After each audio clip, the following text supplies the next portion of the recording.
broadcasting across the nation from the East Coast to the West, keeping you up to date on technology while enjoying a little whiskey on the side, with leading-edge topics, along with special guests, to navigate technology in a segmented, stylized radio program. The information that will make you go, Pull up a seat, raise a glass with our hosts as we spend the next hour talking about technology for the common person. Welcome to TechTime Radio with Nathan Mumm. Well, welcome to Tech Time with Nathan Mumm, the show that makes you go, technology news of the week, the show for the everyday person talking about technology, broadcasting across the nation with insightful segments on subjects weeks ahead of the mainstream media. We welcome our radio audience of 35 million listeners to an hour of insightful technology news. I'm Nathan Mumm, your host and technologist with over 30 years of technology expertise. Our co-host here, Mike Day, is in studio, and he's the award-winning author and our human behavior expert. Now we're live streaming on our show on 4 of the most popular platforms, including, of course, YouTube, Twitch TV, Facebook, LinkedIn, and we're encouraging Blue Sky. Please get your streaming service up and going. If you need any help, send me an email at nathan.mumm@techtimeradio.com, and I will help you so we can get streaming on that too. Hit your Blue Sky account. There you go. All right. We encourage you to visit us online at techtimeradio.com also and become a Patreon supporter at patreon.com/techtimeradio. We're all friends from different backgrounds, but we bring the best technology show possible weekly for our family, friends, and fans to enjoy. We're glad to have Odie, our producer, at the control panel today. Welcome, everyone. Let's start today's show. Now on today's show. That music makes me feel so good. All right, welcome to Tech Time Radio. This week, we're going to break down the biggest technology stories of the week and expose the trends shaping our digital future. Today, we're diving into a major court ruling that could shake Apple's grip on the App Store. What does this mean for developers and your wallet? Plus, OpenAI CEO Sam Altman has something to say about those polite prompts to AI. Could your manners be costing millions? Then Visa is pushing AI beyond simple chatbots into managing your finances. But how much control should we give these digital assistants? And in our letter segment, we're unveiling some of the latest scams hitting inboxes and messages submitted by listeners like you. In addition to that, of course, we have our standard features, including Mike's mesmerizing moment, our technology fail of the day, and our Nathan Nugget. But the most important part, our pick of the day whiskey tasting, where we selected picks will either get 0, 1, or 2 thumbs up by the end of the show. This is our, top of the month tasting. So that means we're going to have a lot of alcohol that Mark will come on in here and he'll explain what we got going on here. So it looks like we have 4 tastings that we get to sample today. So 4 shots. Yeah. Considering all that's going on, I think a couple more shots would be even better. Now, though, let's move on to the latest headlines in the world of technology. Here are our top technology stories of the week. All right. A judge just blew up Apple's control of the App Store. The judge in Epic versus Apple has banned Apple from charging a commission on purchases made outside of the App Store itself. Let's go to Lisa Walker for more on this story. Judge Yvonne Gonzalez-Rogers just ruled that, effective immediately, Apple is no longer allowed to collect fees on purchases made outside the app's software program and blocks the company from restricting how developers can point users. Apple says it will appeal the order. The ruling was issued as part of Epic Games' ongoing legal dispute against Apple. Rogers also says that Apple willfully chose not to comply with her previous injunction from her original 2021 ruling. Apple thought this court would tolerate such insubordination was a gross miscalculation, she said. The judge also referred the case to the U.S. attorney to review it for possible criminal contempt proceedings. An apple a day keeps the lawyers in play. Back to you guys in the studio. All right. So according to the judge, has stated that Apple is prohibited from, 1, imposing any commissions or fees on purchases that consumers make outside an app. So that means if you have an app, and this is really going to Epic and Fortnite. This is where this battle originally started. And if you want to do microtransactions in Fortnite, this is what Epic was saying. They used to send them to Epic Store. They would buy it at the Epic Store itself, and then it would be a part of your character. Apple currently, until this injunction again happened, would charge a fee for anybody that would do a purchase within the Apple environment itself. Now, they're also restricting developer-style formatting or placement of links for off-app purchases. They can't do that. So before, if you were trying to submit an app and you said, hey, come visit us online, then they would say, we're not going to publish you in the App Store. Blocking or limiting the use of buttons or other calls to action in the games. So if you're in a game and you want to buy something, you can buy it immediately. Interfering with consumers' ability to leave an app beyond providing a natural message apprising users that they're going to a third-party site. So Olivia Dalton, Apple's Senior Director of Corporate Communications, issued a statement asserting, we strongly disagree with the decision, but we will comply with the court's orders and we will appeal. Now, Tim Sweeney, CEO of Epic Games, announced that in light of their ruling, Fortnite will be returning to the U.S. App Store next week. Additionally, Sweeney has presented a peace proposal from Epic if Apple extends the court's friction-free, Apple tax-free framework worldwide. We'll return Fortnite to the App Store worldwide and drop current and future litigations on the topic. So essentially they're saying if you keep with what the judge has ruled, and this is the second time now they've gone to this judge. So that she ruled first time it was illegal Apple. Apple did nothing. They went back and they talked about it. Tim Cook's decision making. Why should Apple do anything? So they said, screw it, we're not going to do anything. And That's so right. They went to the second time. So Epic says, hey, we'll drop this lawsuit. I think Apple will absolutely lose the Epic lawsuit. I think it will be in the millions to billions of dollars that will be rewarded to Epic for this lawsuit in itself. They said that we'll stop right now if you just let us publish the deal. Now, Apple takes 30% in app purchases. So this is right now, if you order something for $10, you're paying $13 for the item itself. $10 only goes to the actual provider of the utility that would be available. And for doing absolutely nothing, Apple gets their 30%. This has now been removed. Now, Apple instituted a policy requiring developers to pay a 27% commissions on those transactions. So they collect 30% from the person. And then what the number that they have, so think of this as $10, then $2.70 has to be paid by the company. So they're making $3 on the transaction, $2.70. So when you're all said and done for a $13 transaction, the actual provider of the content that you're getting is getting less than $7 total in the transaction that's available there. So I believe this marks a significant shift for Apple and its future business practices moving forward. Do you think that Apple should be able to charge companies to do what they're doing? Well, I don't know. Explain it. I think you're both kind of 50-50. This just goes back into what is ethical and necessary and how these billionaire companies are getting away with ripping off anybody they can rip off, right? Yeah. Because they're doing it, Meta's doing it, Amazon's doing it, everybody's doing it. Yep. And, it's kind of funny that we keep reporting on these court cases and Apple's just like throwing up the middle finger to And they just say, like, okay. Thanks for your decision, but we're not changing a darn thing. All right. Apparently she was a little peeved by that. She is very says this is the wrong judge to have, and the continuing. So she decided to send it up a court for criminal investigations. That does not happen. So this judge is so messed up. Yeah, I don't think the judge is messed up. Well, I think that she's so pissed off. Sorry, I think we talk about it quite a bit, but these companies, these huge mega corporations, are running roughshod over a lot of things, and they should be held accountable. I agree. All right, you got story number 2. Hopefully it's a little bit nicer. I don't know. Okay. Did you know that saying please and thank you to ChatGPT wastes millions of dollars? I did not know that. Yeah. Explain more. Apparently, that is true. Sam Altman, the CEO of OpenAI, recently stated that users' courteous behavior towards AI chatbots, such as saying please and thank you, cost the company millions of dollars. Okay.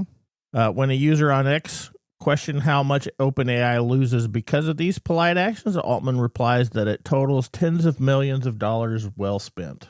Okay.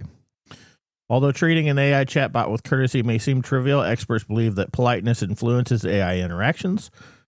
Curtis Beaver's Microsoft design manager suggests that employing respectful language when communicating with AI helps generate respectful collaborative outputs.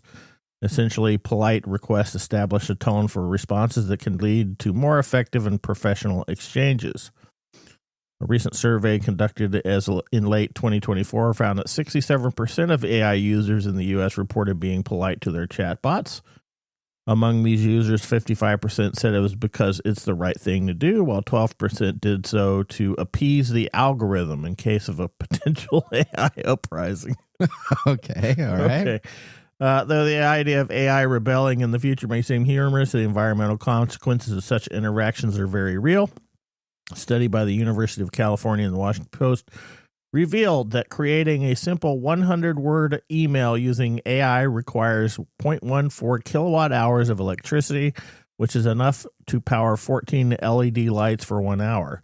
If someone sent one AI-generated email each week for an entire year, that would use 7.5 kilowatts of energy, approximately equal to the energy consumed by 9 households in Washington, D.C. for 1 hour. Given the enormous number of prompts and queries that an AI handles daily, the total energy consumption soon becomes astounding.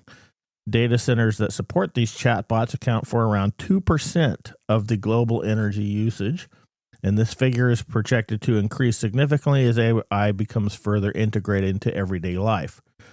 Sam Altman stands by his assertion that being polite is worth tens of millions of dollars, emphasizing that the price tag pales in comparison to the value of old-fashioned courtesy. All right, so let me ask you about that. Do you, when you are working with, because you use AI, you said you use AI to help you out. Do you say thank you to it? I don't do it. I say thank you to Alexa when she does what I need her to do. Okay, so you say thank you. Yeah, Okay. it's just kind of ingrained in me. I don't do it when I'm typing out things. All right. That doesn't make any sense to me, but Well, sometimes it prompts you back, is this the right response? And so I always respond, yes, thank you. So I don't for some reason I don't translate it like that. When I'm talking to the frickin' Alexa thing and she does what I need her to do. It's imposed like a voice, so you think it's like kind of like a person? Well, Persona? yeah. Okay. It's kind of like that. Thanks Alexa. Oh, and she'll say you're welcome. Yeah. And then when she doesn't do what I want her to and I call her all kinds of bad names, she just makes a funny sound and turns off. Wow. Okay. Well, wow. I've never really got after my Alexa a whole lot. But I do all the time because I ask her queries and her answer is like, I don't have the answer to that question. Like, why the hell do you exist? Okay. Well, turn on your lights. I do it with my phone in my car too, and I'm driving around and I'm trying to do things with my phone. Okay.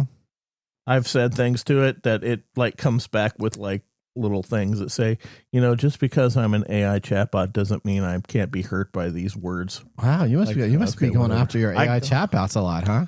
Yeah. Okay. I guess is that pent up energy you get to get out on the AI bot? I figure when they take over, I need to be taken out as fast as possible. So I don't end up being a slave. All right. This is a story for else. Odie here. Story number 3.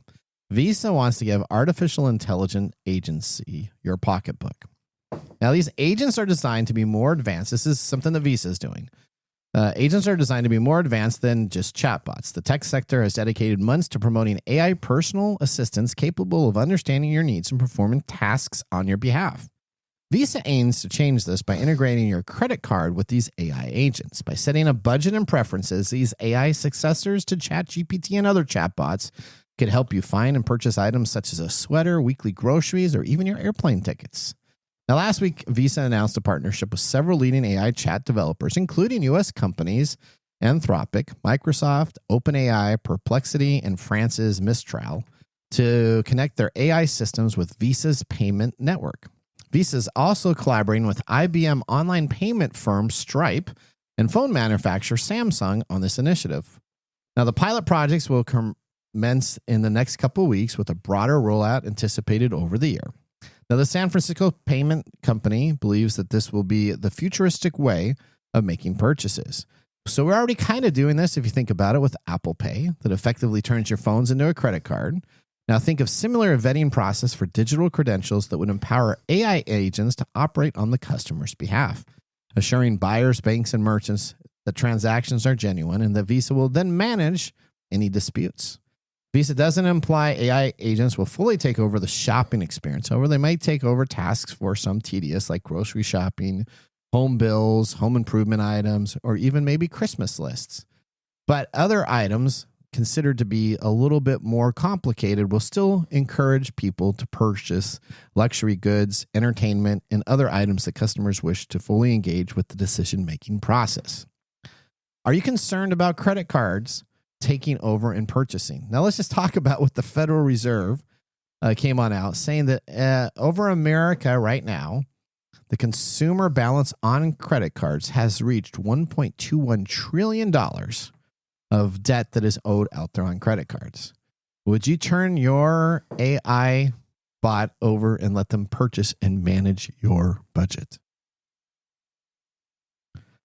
Well, that's a lot of dead air there. All right. What are you thinking? No. What? You would say no. That feels so weird. Well, so this is what's happening. Would you allow an AI chatbot to? Does that mean that they're looking into everything that I'm doing and they know what I bought? So they'll even that's suggest. so odd. So they will suggest for you on ways to save money. They'll suggest for you on ways. I understand that part. Okay, so now I use bill pay. So let me just say, and then it'll buy your groceries for you. Yeah, and I don't also like use that. Apple. So we use Apple Pay. I use Apple Pay all the time. So my phone is now a credit card with Apple Pay. Yeah. I do a lot of online bill pay or stuff. I think most of us do online bill pay, but So what's the difference of just having an AI bot take over your bill paying processes? well, let's see. Visa being a for-profit company, maybe the more that they buy for you, the more they make. Well, yes. So this is to compete with cryptocurrency. This is Visa's attack on cryptocurrency because cryptocurrency is gaining popularity. I was down at the local Kroger's here. You know, you can now pay for your groceries on both Ethereum and Bitcoin. No, That is now an option to check out. You got cash, but that's what that was designed to do, right? It's designed to eventually get rid of regular currency. That is. So Kroger now has an option where I can actually literally put in a bit. Now, I didn't do all the work for it, and I've heard that it's just cumbersome because you have to know your password. You have to know what your transaction is. But soon, if Apple Pay comes up with cryptocurrency holding, and I just go there and I Apple Pay, I put my phone up there, cryptocurrency pays for it, boom. Now Visa is making no more money on the transaction. That credit card companies disappear in seconds. So why not in create an indentured servitude thing where Visa controls all your money and that's not where that's going. Every day we get closer to Black Mirror. We do. Like, that's all I'm thinking about. I don't remember what the episode is called, but there's an episode where they basically take a tiny version of yourself and then keep them trapped in your head, and it's your own personal assistant. That's what I'm thinking about in this whole sense, that every day we're getting closer to that. Yeah. Yeah, well, while it's not, this is something that self. seems innocuous when you first hear about it because it's saying, well, we're just going to do what you're already doing with these other companies. But pretty soon it'll be like, hey, you'll get a message and, hey, we noticed that you buy Diet Coke every other week. Do you want us to go ahead and do that for you automatically? Yeah. Sure. No, I don't want that. So it's called the memory device grain. That's what it was called. That little that was in there. Yeah. So that was what it was. Yeah. So I see. That's terrifying. I'm actually kind of okay with it. I would actually probably be one of the early adopters of that. Really? Yeah, because I already have all my credit cards. They're already getting paid for my Comcast. They're already getting paid for Nathan's StreamYard. They're already kissing getting paid up to the AI. I mean, so I that understand it in they the sense keep of them like alive when bill they take pay, over. not it be something like not having to think, but making purchases on its own. Yeah, I think based on my history, I would hate that. Okay, all right. But helping me manage what I'm doing. Do you like shopping though? Yes. I hate shopping. So you know what? I think as an early adopter of hating shopping, maybe that's the key. You know what? Go buy me a new sweater every 3 months when I need a new sweater. That'd be fantastic. Who does that? What? Exactly. Who Thank you. does that? Thank you. I use Stitch Fix. I get all my new clothes. Yeah, because you hate shopping. I do. So this is ideal That's for why you look like a schlub all the time. Oh, no, come on. This. Come on. My guy from New York picked this out. This looks fantastic. All right. Yeah, but that's a person. It looks fantastic on a That's not an mannequin. AI. I don't know if it's a person anymore. Okay. I think it could easily be an AI. There's no reasons why it has to be a person. This is They just put a surreal, man. Yeah. Okay. Well, that ends our top technology stories of the week. Does it? Next, we dive into When are our you going to letters. just have the AI just take over your slot here on the thing? Just set up a speaker, There's and I'll no just sit way- next to it, and he could just Dude, make just- bad bad jokes? grammar and Wow. We're going to dive into our letter segment next, featuring scams submitted by listeners and some studio selected issues. Be sure you're listening and share this segment with a friend. Get ready as we hit 88 miles per hour on our way to the next segment. We'll catch you after this commercial break. Looking for custom glass solutions for your next commercial project? Hartung Glass Industries is your trusted partner in custom glass fabrication. For over 100 years, Hartung has delivered proven manufacturing expertise, comprehensive product offerings, and dependable service and quality. From energy-efficient facades to custom shower doors, we create glass solutions tailored to your project needs. With 8 facilities across the U.S. and Canada, we combine national expertise with a local touch-ensuring faster service and unparalleled customer care. Hartung Glass Industries, where quality meets innovation. Visit hartungglass.com to learn more. All right, welcome back to Tech Time with Nathan Mumm. Our weekly show covers the top technology stories without any political agenda. We verify the facts and we do it with a sense of humor in less than 60 minutes, and of course with a little whiskey on the side. Today, Mark Gregoire, our whiskey connoisseur, resident chatbot. is in studio and has our monthly tradition. Mark, explain to us what we're doing with this whiskey at the beginning of the month for all of the new listeners. Yeah, today we're doing the 2024 Flavor Advent Calendar. This is our round 5. So we're using the Advent Calendar with 24 remarkable whiskeys to use for a year-long blind whiskey competition to see which one Nathan and Mike like best. Come along for the ride once every month while they uncover new tastes and train their senses to become true connoisseurs. Not sure how that's going, but we're trying. I got 2 that I really like on this. Today is round 5, where they will choose their winner to move on to the semifinals. If they disagree, I will be the deciding vote. Oh boy. Okay, so this is group Looks like 5. we're disagreeing Do so we have, far. how many preliminary rounds do we have? 6. 6. Okay, so after next month, when we get into June, we'll then start moving our way until we get into a winner.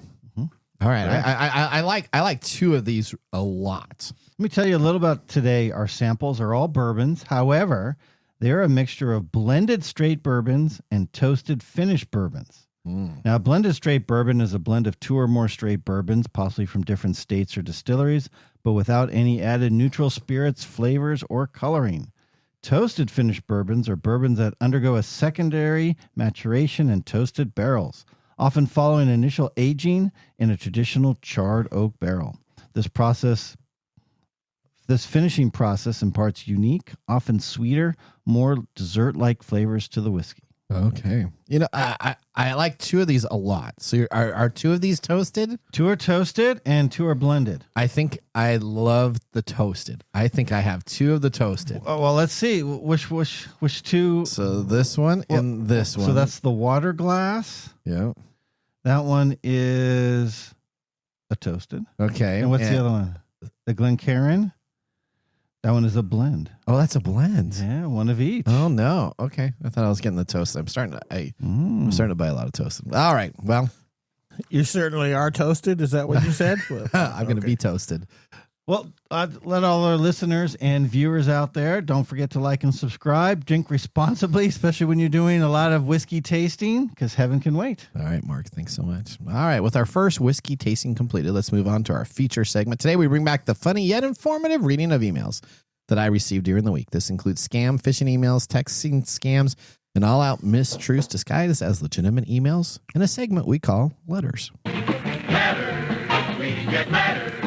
We get back and back the letters. Oh, letters, we get letters. And the letters all have All right, as we go around the table. We start with Odie first, then we'll go Mark, then we'll go Mike, and then we'll go myself. Now, let me just tell you, I'm going to be a little different today. I don't actually have a letter, but I'm going to be talking about a brand new scam that is hitting the markets. So that's kind of my gig. But let's start with you first, Odie. What do you have there? I have something that says site scan. Okay. The scheduled site scan found one issue with scanning. and it says gsagameexpo.com. Okay. Okay. Known vulnerabilities, WordPress, and then it gives you some fun things. What action should I take? Go pro now or get solid security pro. All right. So this is a standard. So if you have a website, Yeah. okay, if you own a website and you use a WordPress website, which is like now 95% of the market, and the 4% is like Wix, and then there's like 1% of custom HTML. If you have a WordPress site, what happens is there's plugins that you load, and a lot of them are security related, and a lot of them tell you when something's wrong or when something's right. It's really interesting right now with ChatGPT because you can actually just go to ChatGPT and ask them to write you a WordPress plugin, and it's about 80 to 90% inclusive of making sure that app actually works. So you don't even have to now download these pre-done apps or pay somebody for these, because you can actually have ChatGPT or Grok or some AI actually go and create code for you, and boom, it's ready to go. But this is a scam specifically on a WordPress site that I had once set up. It looks like there's some security vulnerabilities. As soon as I start looking into it, they start saying that I have more vulnerabilities. And as you keep on clicking and clicking and clicking, there's different software packages that will help correct and make my site safer. So not only does it tell me to buy one software, it tells me to buy a second software and a third software and a fourth software to keep the site up, when really there is absolutely nothing wrong with the site to begin with. So it's all kind of a scare tactic. Looks really good. You don't ever want to have your website vulnerable. So you're going to click on give me more information. And what happens is when you go and you start clicking on it, they start selling you other items. Now, they're not actually malicious. That's what I was wondering. They're not malicious items, but you don't need these items to fix your site. Your site is still fine. They're just giving you a false positive warning. Placebo effect. Yes. What happens when Visa starts buying those things for you? the plugins for I don't know if they're going to do Next that. thing you know, you have like 80,000 plugins and you can't figure out where it is, and Visa's like smiling.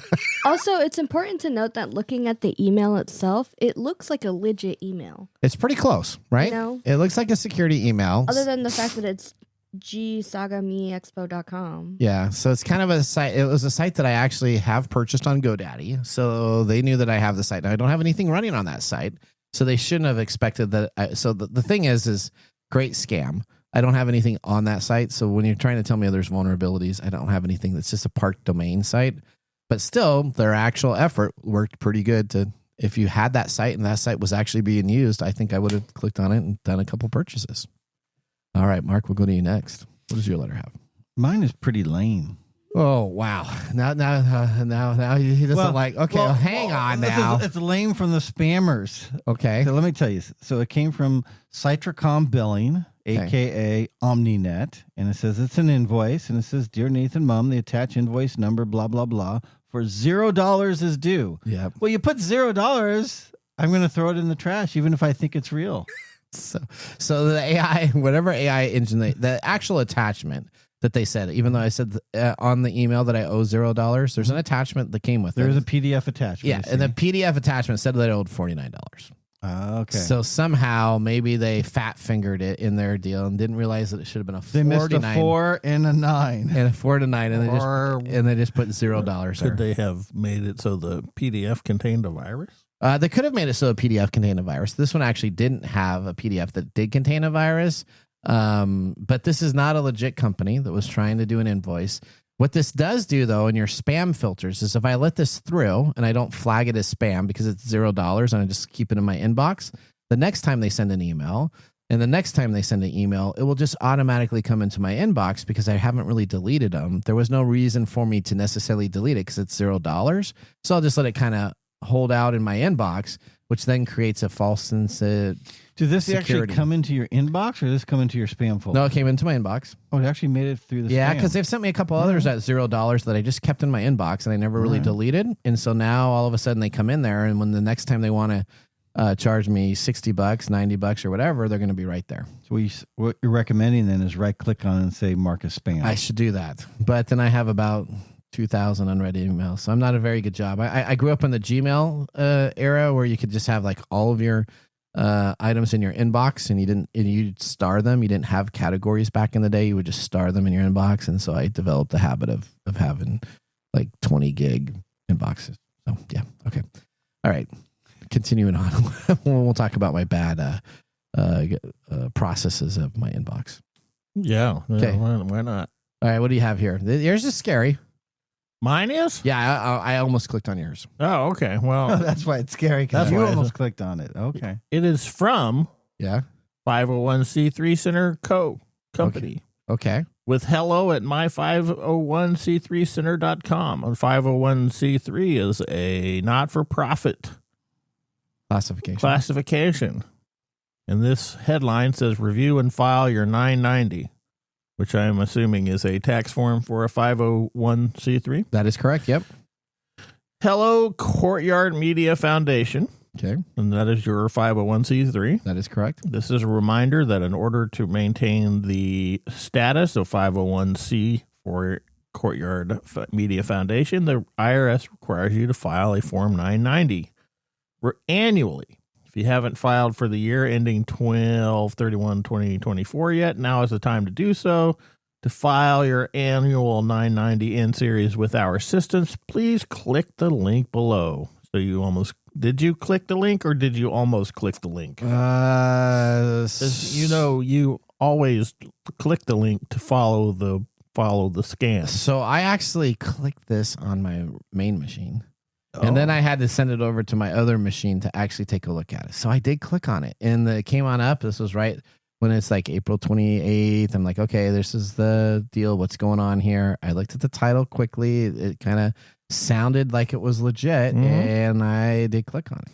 Yep, you got psychologically taken advantage of. I did. So not everybody's always perfect, but no, that's how they get us. They will always get us at some point, because at some point we are not paying enough attention.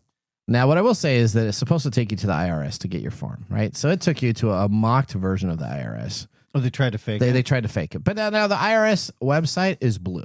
So if you ever go and file anything with the United States, almost all of the governmental websites use blue as a primary color. So this website had yellow as a primary color.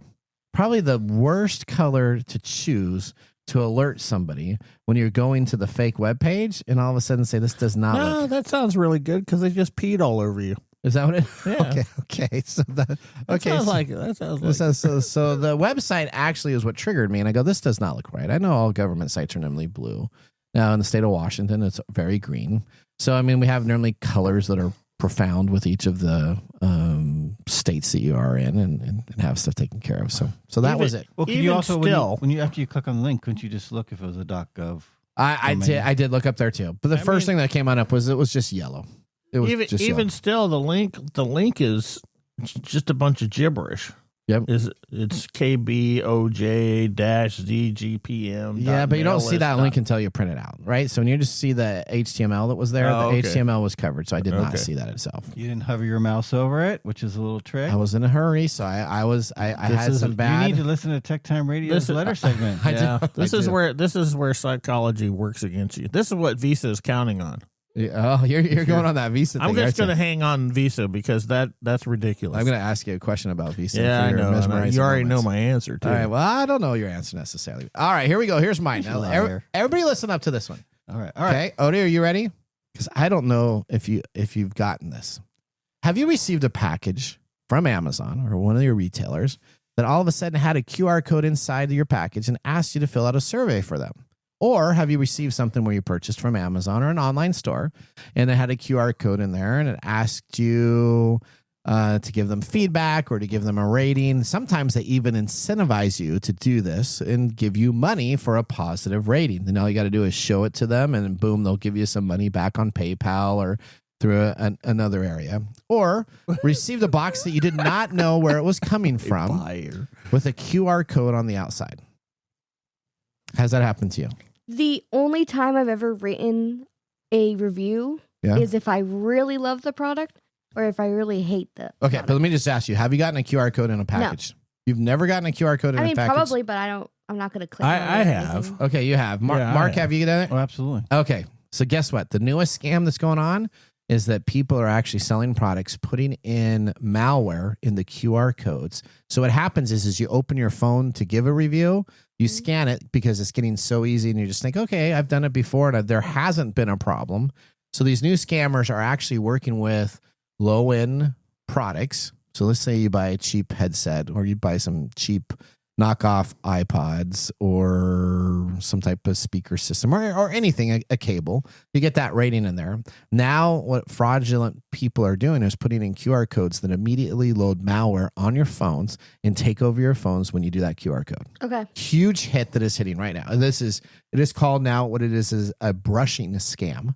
That's its new term of a brushing scam, where the thieves essentially are giving you access to information, working with the person that is actually selling the product to provide a QR code that they don't really care about the survey with, but immediately captures your phone.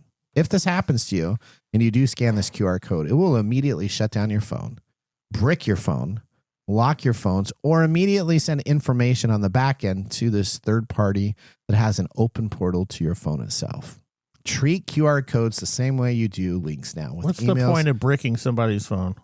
What's the point of bricking somebody's phone? Yeah. Just to cause them grief. So it's just a griefing thing? Just a griefing thing. But if I am buying some cheap headphones from China, and Maybe that's what happened to my old phone. Did your old phone just stop working? Yeah, it just stopped working. Did it really? Yeah, but I don't think I scanned the QR It could have been. It could have been. Could have been that you did a QR code, and maybe it got bricked. It could have been bricked. So treat QR codes the same way now. Do not click on them immediately on your phone. There are new companies that are coming up with ways to actually have QR code antivirus processes that will create a portal that will verify the QR code is correct, but be careful. At what point do we as a culture or a race or whatever just go, this is absolutely ridiculous? I don't know. So I use QR codes for a huge marketing event that I do. I have them all over the local town. That's why they work. They're easy. You can take them from away. You can order tickets from it immediately when you just go up, you scan by it. So mine are legit. Now I'm worried about my marketing. If this gets out there, now I'm kind of sad because I'm going to lose all that momentum of what I actually have there. I'm gonna go dig my virus QR code and paste it right over all your stickers. Is that what you're gonna do? On the posters. Yeah. See, this is how laziness works in your favor. What's that? I get those things and I'm like, I'm not gonna do that. You just don't fill them out. I don't fill out surveys. I don't fill out. I don't scan QR codes. I'm like, this is too much. This is too much cognitive load. I'm not doing this. Okay. Yeah, I'm in the same bracket with Mike. Okay. The only way that I feel like they would get me is if, like somebody like Mark puts a false QR code on top of the real one of something like a restaurant, and then I'm screwed. Well, just think of all the places that you go to and you now do a QR code for a menu. Well, that's how I got in trouble. That's what I'm saying. That's how I got in trouble with that parking thing. Yes, you did. Because somebody had a QR code. And you scanned it. And I scanned it, legit. and suddenly, now I had to go and get my cards changed because they had my card numbers. Like, F this. Yeah. You got to be careful. All right. That ends our positive segment we call letters. Positive. Didn't you have a letter? I just know. You just did it. I just did the whole thing. All right, there you go. I must have missed that. I was thinking too much. Yeah, you're on the AI visa kick. So let's move on to Mike's mesmerizing moment. Welcome to Mike's mesmerizing moment. What does Mike have to say today? All right, Mike, would you like to have an AI bot that purchases standard items and manages your financial situation? What do you think? Well, no. No. No. Because I said yes. So I mean, that's because you want to flirt with Dan. Did you ever do you? I bet you money that you did the old what are those called? B&G or P&G. what was it? What the CD of the month clubs? Remember those? yeah. Columbia Club. Columbia I did House. that. Yes. I did that too. One But penny. it was for tapes That's back in my day. exactly what this is. It's a modern day Columbia House. No, thing. I got 10 tapes for $1. I know. And then I just had to get one remembered- tape for 12 months. Yeah, but then you had to pay, right? Yeah, You had so then I had to pay for like it. $10 for or 12 you had months. to send it back. So they were saying if you don't like this, send it back. Well, you in had the to send mail. it. You had to send it back within a week. Right. And back in the In the postal mail. service, yeah, you'd never get it back in a And week. the point was that it was making it so hard for you to send it back that you would just pay. So I the picked out money. all my rock and roll, AC/DC, Guns N' Roses, This is all what that. this is. And guess what I got? All the rest of the months I got country. So then all of yeah. a sudden I got into countries. So, So, Kenny you know, Chesney, that's- all these other type of stuff. So these are horrible services. You're right, Mark. Mike. I swear. Yeah, this is bad. Would I recommend this for anybody? No. no. The more you don't do, the more effort you give away to something else, Yeah. the more you're going to be taken advantage of. Okay. I'm sorry, but All right. you know, that's what these folks are trying to do. We spend an entire lifetime around staving off all this information that we're getting to just live a life. You know, you can't even walk through a day without being told, you know, if you don't use Tide, you're a sucker, or, you know, Okay. So buy Nathan- this car because Yeah. it's more awesome than that car. So Mike just made his point. What's your counterpoint? Because you actually signed up for this service. Well, as I said, I'd be a part of their Because he's lazy beta, in the other other opposite beta. direction. No, I think it'd be great to have an AI bot. Don't you think so? So you signed up for the Absolutely beta. not. So why don't we should do maybe in a few months come back and do a Nathan Nugget on it. Well, there you go. So my financial bot's going to be also his do- name's going to be you Dave do- Ramsey. You do. Oh, you just want me to say that on there, don't you? Get ready on the F bleep that guy. Be careful on the button. All right, there. I know. I was just thinking about when you were doing it. I'm like, what am I going to name my AI bot? I had something else, and that'd be like. Do you do auto pay? I do Are you an all, auto pay? yes. All Do my you- stuff is on auto pay. Okay, Everything. so do you go back and check your auto pay? I know. So how is it that you Kind don't of. know you're getting taken advantage Kind of? of. So I'll look at the Chase almost every other day in my bank account. And if it looks like it's something off, then I'll be like, You oh, know, I need to check that's. that. I mean, I use auto pay for certain things, Okay. but I have to go and check to make sure that I'm being billed properly, because I know somewhere there along the line somebody's going to misbill me, and I'm going to lose money somewhere. That happens. That happens. But you know what? I don't think it's accidental either. Let me just tell you, I got an email from my DeLorean group that I paid Yeah. for. Oh, I'm gonna have to talk about that. Oh, yeah, All right, yeah. okay. You know, thank you for that Okay. mesmerizing moment. Yeah, that was certainly All mesmerizing. right, we're gonna head out don't do it. We're gonna head out to a commercial bad. break. When we return, we have This Week in Technology. So now is a great time to enjoy a little whiskey on the side, as we're gonna be doing so during the break. See you in a few minutes. Hey, Mike. Yeah, what's up? Hey, so you know what? We need people to start liking our social media pages. If you like our show, if you really like us, That's we could what- use your support on patreon.com. Or is it Patreon? I think it's Patreon. Okay, Patreon. If you really like us, you can. And you say I'm like the us English in guy? Patreon.com. I butcher the English language? You know you butcher the English Okay, language so it's all the time. It's Patreon.com. Patreon.com. If you if you really like our show, you can subscribe to Patreon.com and help us out. Oh, and you can visit us on that Facebook platform. You know, the one that Zuckerberg owns? The one that we always bag on. Yeah, you can. We're on Facebook, too. Yeah, like us on Facebook. Do you know what our Facebook page is? Tech Time Radio. At TechTime Radio. Yeah. You know what? There's a trend here. It seems to be that there's a trend, and that's Tech Time Radio, Or you can even Instagram with us. and that's at Tech Time Radio. That's at TechTime Radio. Or you can find us on TikTok. And it's Tech Time Radio. It's at TechTime Radio. Like and subscribe to our social Like media. us today. We need you to like us. Like us and subscribe. That's it. That's it. That's that simple. And now, let's look back at this week in technology. All right, we're going to go all the way back to May 11th, 1997. Deep Blue defeats Kasparov in a chess tournament. The IBM Computer and Artificial Intelligence Deep Blue defeats reigning chess champion and one of the greatest chess players of all time, Garry Kasparov, in the sixth and deciding game of the tournament match, thus becoming the first time a computer defeated a chess champion in match play. The defeat as a reigning chess champion at the hands of artificial intelligence made headlines around the world and marked a milestone in the development of AI and machine learning. From this early landmark moment, the advancement of computer power and machine learning has created even more powerful artificial intelligence that can perform more complex tasks in seconds versus the human brain. Well, that was This Week in Technology. If you ever wanted to watch some TechTime history with over 240 plus weekly broadcasts spanning our 4+ years of video, podcasts, and blog information, you can visit us online at techtimeradio.com and watch our older shows. We're going to head out for a commercial break. When we return, we have our Mark Mumble Whiskey Review. See you after the break. Attention, all geeks and pop culture enthusiasts. Get ready for the ultimate celebration of everything geek at Geek Fest West Game Expo, July 18th through the 20th in downtown Everett, Washington. Join us for 3 thrilling days packed with cosmic cosplay, gaming tournaments, retro movies, and a street fair brimming with unique vendors. From the innovative Geektopia Vendor Hall to the Galactic Time Warp showcasing beloved film classics, including Ghostbusters, The Wrath of Khan, and our special 40th anniversary showing of Goonies. There's something for everyone. Plus, participate in interactive events, from keynote speakers each day to special guest artists. Tickets are on sale now. Secure your spot for this epic celebration at geekfest.com. Get your badges from one-day passes to VIP options and don't be left out. Visit geekfest.com. Geekfest West, the biggest gathering of geek fandom in Snohomish County.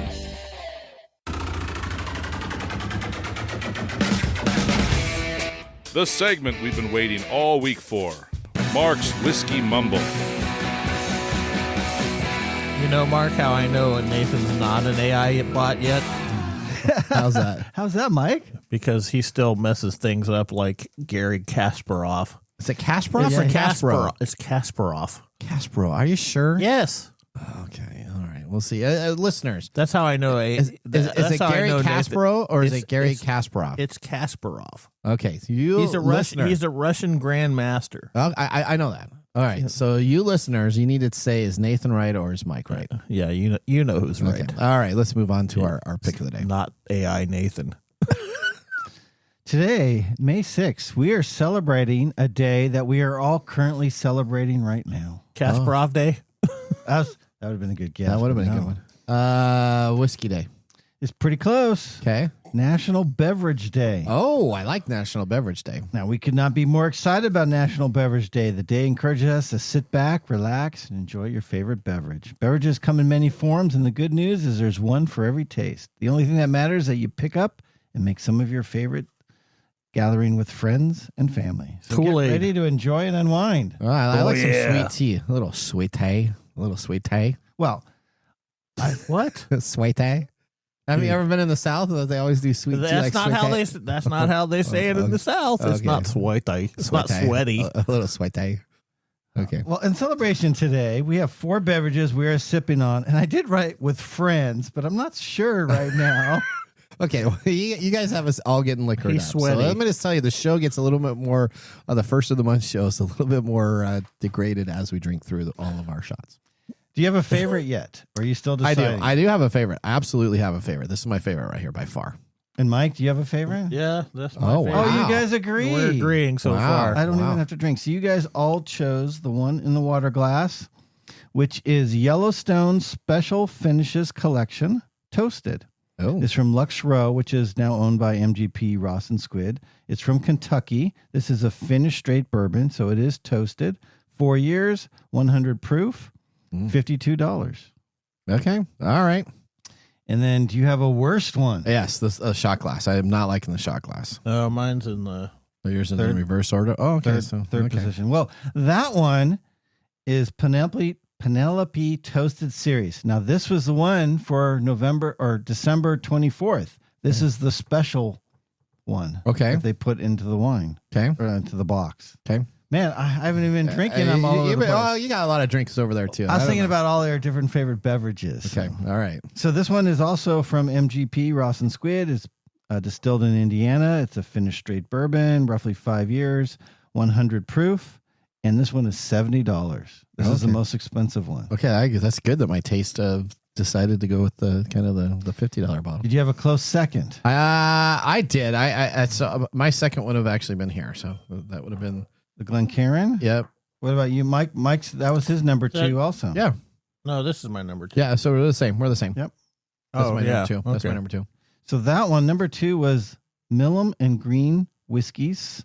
They're triple cask bourbon. So this is a blend of straight bourbons from Texas, Okay. Kentucky, and Tennessee. Oh, Non-age stated, 94 proof, $47. okay. And then the one that was kind of in the middle, kind Mike's of last. for everybody. Yep. Oh, Mike's. No, Mike's. No.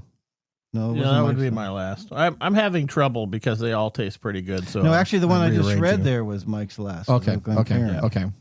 So the one in the beer glass, Yeah. which is Mike's second. That's my second. Yeah, And that is my that's second. his second. Yeah. Yep. That's your second. Okay, so your second is the beer glass. That is the Wiseman. That is a blend of straight bourbons from the Stoli Group. It's a blend of 4 Kentucky whiskeys, 4 to 8 years old, 90.8 proof, $60. Okay. All right. Well, that's good to know. We'll see what our pick of the day is, but I'm sure I'm not changing. All right. Well, with whiskey and technology, such a great pairing, just like C-3PO and R2-D2. Oh, Remember, yesterday was Revenge of the Yes. Sith Day on May 5th, right? So you have May 4th, then you have May 5th, Revenge of the Sith, and then we have today the 6th. Why is May 5th, besides Cinco de Mayo, the Sith thing? Well, that's they've added it now. So Star Wars is trying to keep on going on with different. You've heard of that before, haven't you, Mike? Yeah. Okay. That's going to make me drink. All right. There you go. Let's now prepare for our technology fail of the week, brought to you by Elite Executive Services. Congratulations. You're a failure. Oh, I failed, did I? Yes. Did I? Yes. All right. This week's technology fail comes to us from Uber. Now, Julia faced every parent's worst nightmare when her 5-year-old daughter was inadvertently taken away in an Uber while sleeping in the back seat. Realizing the error, she immediately contacted Uber, seeking to contact the driver to swiftly find her child. However, Uber refused to give contact information, citing company policy. Instead, they required the Toronto police to submit an official request via their emergency disclosure form, accessible only through the Public Safety Response Portal or by email.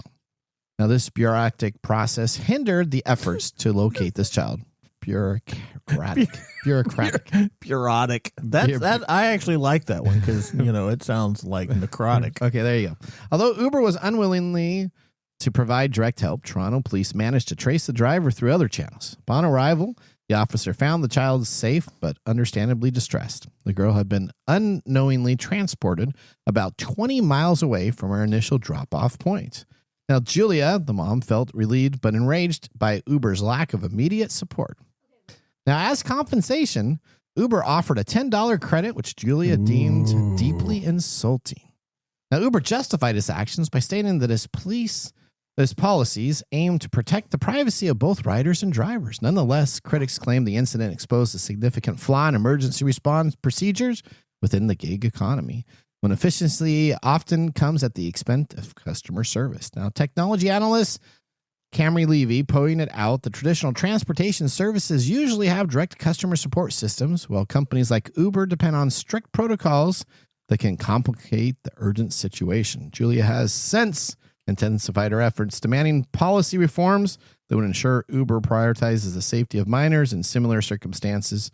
She asserts that no financial compensation would have been adequate without the implementation of a clear emergency protocol to prevent similar incursions for their families. Sue. All right. So what do you think there? So Odie had what are you saying there? Okay, I am not blaming the mom at all. I want that to be very clear. Okay. But Uber does not allow minors to ride alone. Okay. They what do you call it? There's a policy. There's a policy, Yeah. and they just started doing it with teens, that teens can now ride alone or have their own accounts. So I don't know about you, Yeah. but I wouldn't let a 5-year-old alone in somebody's car by themselves. Okay. Well, so that's she was wasn't- unloading. that So wasn't she what happened. They were- She was unloading. She forgot that her kid was in the back. She probably she forgot. She did. She forgot the kid. Did she forget, or No, did she wait. just unload and They the guy were- just took off? Well, according to what I read, they were discussing about how to move all these groceries or whatever Correct. and get the Correct. kid, and the Uber driver just took off. Yes. Then I take it back. Okay. Yeah, take it back. Okay. So with okay, that's fine. That's fine. Blip, blip, blip. Oh, Yeah. wow. Okay. Although, I can't believe that happened. although, still, if you're an Uber driver, this is what I would say: you shouldn't be leaving. And if you have to go 20 miles until you realize you have somebody in your back seat, Well, a sleeping you- kid is pretty quiet. Yeah. Also, they're a 5-year-old. So they're pretty small. Depending how you're sitting, are you going to be able to see them in the rearview I would mirror? expect as an Uber driver, you always check to make sure if somebody leaves your deal. The whole situation is not the problem. The problem is where Should have been a $20 gift the card. bureaucratic policies come into play. Yeah, it should have been $20. Yeah, it should have been $20. I mean, yeah, that's the real problem is that it should have been $20 instead of $10. Yeah. No, it's the bureaucratic nonsense that went into play. The woman called, told Uber that their 5-year-old daughter was still in this car, and they were like, "Well, company policy tells me that you have to call the police, and the police have to do this and that and this and that." I understand where they're coming from though, because they're covering their own. and their driver, right? They don't want you can just get And a I hold of the driver. understand that, but this is a child. This that's is an missing. emergency situation. Yeah. That there should be policies that supersede these Privacy. nonsense privacy things. Yeah. Okay. All right. Now let's move on to our technology fail of the week. We just did that. I'm sorry. Our Nathan Nugget. Sorry, I'm thinking our Nathan Nugget. You're celebrating Beverage Day. Nathan's been celebrating Beverage Day a little bit longer than he should. Thanks, buddy. Let's move to our Nathan Nugget. This is your Nugget of the Week. I got a lot of whiskey in me. All right. The recent publication of a deeply flawed AI-generated diagram in a respected scientific journal underscores a troubling reality. Now, we've had James on, and he talked about this. All right. So this is going back to James on our shows on a couple months ago. Now, the increasing risk of errors in academic research due to unchecked artificial intelligence. Now, the journal Frontiers in Cell and Development Biology had to retract a paper after discovering that it contained a biological inaccurate illustration of a rat, one with bizarre distortion, including 4 testicles and nonsensical labels. Now, this incident is more than just an embarrassing mistake. It reflects a growing concern in the scientific community. AI-generated content is rapidly making its way into research, but without proper oversight, it threatens to undermine the credibility of medical literature. Scientific journals serve as the cornerstone of knowledge, guiding medical advancement, treatments, and public health decisions. When errors like this slip through the cracks, this casts a doubt on the reliability of peer-reviewed studies and highlights the danger of over-reliance on automation without human verification. All right. In our role of AI, we had a medical journal. And yet. It had a rat with that wasn't even a rat. It had the rat actually was sitting up in a chair. Was it an AI generated? It was rat? an AI generated rat with four man parts that were included in Just the say diagram. balls. And then it was also mislabeled, and this got peer reviewed and published into our large language model systems across our AI platforms. Okay, all right. So it wasn't. So when I said let's do a technology fair, I have to ask an obvious question here. Yeah, you're ranting about a rat with 4 nuts getting put on a scientific journal, right? And how bad that is. Yeah. And yet you're going to allow Visa to pay your bills. You can't get off that Visa I'm thing, not can going to you? get off that. that. Visa thing is going to be your new. I got anytime I need something, Odie, you're going to have to reclip this show. Because anytime I need something, I'm just going to say, how do you feel about your Visa AI? Confucius say rat with 4 balls not run fast. Okay. The other problem with that, too, with the large language models is that's compounding, because you can't just go there and pull that data out. No, because once it gets published, then it gets replicated and replicated and replicated. Unless you were to start completely over, and that's the problem with these large language models that have problems with them, is we're not starting over, and so these issues just keep compounding and compounding. Yep. All right. It's like a virus. So now you're going to have pictures all online, correct. all online of rats with four balls. All right, there you go. Let's move on to our pick of the day whiskey tasting. And now our pick of the day for our whiskey tastings. Let's see what bubbles to the top. All right. Okay. We are doing our flavor calendar. Yep. Round 5. And I question whether you guys are connoisseurs or not, but I will say I was tasting, and my number 1 is both your number 1. Wow, look at that. And not only that, my order is exactly Mike's order. So, Mike, you are the connoisseur of today. Oh, wow. There you go. So, Okay. number 1 was in the water glass. Yep. The Yellowstone Special Finishes Collection Toasted. Number 2, which is in the beer glass, the Wise Man. which is a blend of straight bourbons 4. Number 3 was Penelope Toasted Series in the shot glass, and that is finished straight bourbon. And the 4th one, which actually is my thumbs down of all of them, was the Mumm and Green Triple Cask Bourbon in the Glencairn. So give a thumbs up for everybody, but the last one. Bourbon. The last one should be a thumbs up, a thumbs up. A thumbs up. What about for you? Any thumbs down for you, Mike? I didn't have any real thumbs down. I kind of liked all of them. Okay. But, you know. All right, guys. Lots of whiskey today. Lots of craziness. Thank you so much, listeners, for joining our program. Remember, the science of tomorrow starts with the technology of today. We will see you next week. Later. Bye-bye. Thanks for joining us on TechTime Radio. We hope that you had a chance to have that moment today in technology. The fun doesn't stop there. We recommend that you go to techtimeradio.com and join our fan list for the most important aspect of staying connected and winning some really great monthly prizes. We also have a few other ways to stay connected, including subscribing to our podcast on any podcast service, from Apple to Google and everything in between. We're also on YouTube, so check us out on youtube.com/techtimeradio, all one word. We hope you enjoyed the show as much as we did making it for you. From all of us at TechTime Radio, remember, Mumm's the word. Have a safe and fantastic week.